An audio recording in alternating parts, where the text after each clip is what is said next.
দেখো বন্ধুরা, সকালবেলা আমাদের এখানকার ওয়েদারটা ঠিক এই রকম ছিল। একদম অনেক সকাল, জানো তো, তখন প্রায় 5:30 6টা হবে। এই রকম ওয়েদারে চা খাবো না তা তো হয় না, তাই কিন্তু চলে গেলাম চা বসাতে। এর মধ্যে কিন্তু আদা এলাচ সব দিয়ে আজকে চা বসিয়েছি, যাতে চাটা খেতে ভালো হয়। তারপরেই এসে গেল বাজার। ওয়েদার যাই হোক না কেন, বাজার তো আসবেই আর রান্না করতেই হবে।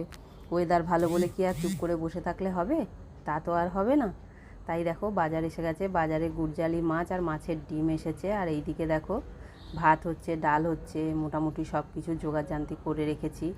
একটু রান্না আজকে বেশিই হবে, সব রকম মিলিয়ে মিশিয়ে কিন্তু জোগাড় করে নিয়েছি। তার মধ্যে দেখো বাজারও এসে গেছে।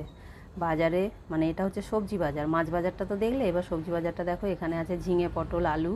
আর আমাদের তো বেশি আলু লাগে, তোমরা জেনেই গেছো, তাই কিন্তু অনেকটাই আলু এসেছে। আর এইখানে দেখো, এখানে সবই আছে, তোমাদেরকে ঢেলে দেখানোর মতো আর সময় নেই আমার এখন। কুমড়ো, বেগুন, ধনেপাতা, টমেটো, উচ্ছে সবই ছিল এর মধ্যে। তারপরেই দেখো আবার আমাদের ছোট অতিথিও এসে গেছিলো। ওকে সোফার মধ্যে বসিয়ে দিয়েছি, আর ও না বসে বসে টিভি দেখছে। এক মনে টিভি দেখছে, টিভির দিক থেকে কিন্তু চোখ সরাচ্ছে না। একবার একবার ওপর দিকে তাকাচ্ছে, আর একবার মানে পাখার দিকে, আর একবার করে কিন্তু টিভি দেখছে। চুপ করে বসে আছে। তারপরে অতিথি ঘুমিয়ে পড়েছিল, ছোট্ট সোনা আমার ঘুমিয়ে পড়েছিল। ওকে ঘুম পাড়িয়ে দিয়ে আমি খেতে বসে পড়েছিলাম। আজকে টিফিন খাওয়ার সময় হয়নি, তাই পান্তা ভাতগুলো দুপুরেই খাচ্ছি।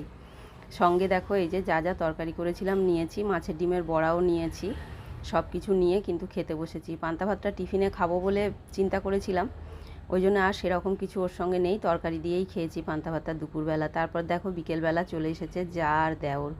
যা দেওর এখানে থাকে না, ওরা আজকেই এসেছে, তাই কিন্তু দেখা করতে এসেছিল। তারপরে দেখো সন্ধে দিতে গেছি, সকালবেলা পুজো করতে যেতে পারিনি।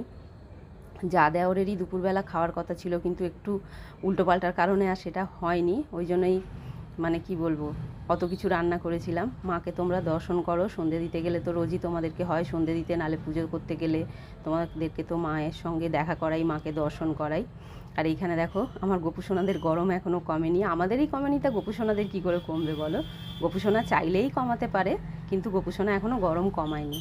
তারপরেই দেখো রাত্রে কিন্তু আর কিচ্ছু রান্না করিনি। এই দেখো সর্বস্ব কিন্তু দুপুরের খাবার পড়ে রয়েছে। আর কালকে শনিবার, তাই জন্যে শনিবারে তো আর এই সব খাবার দাবার কোনো কাজে লাগবে না। কত মাছ রয়েছে দেখেছো, এখানে বড়া রয়েছে, সবই রয়েছে।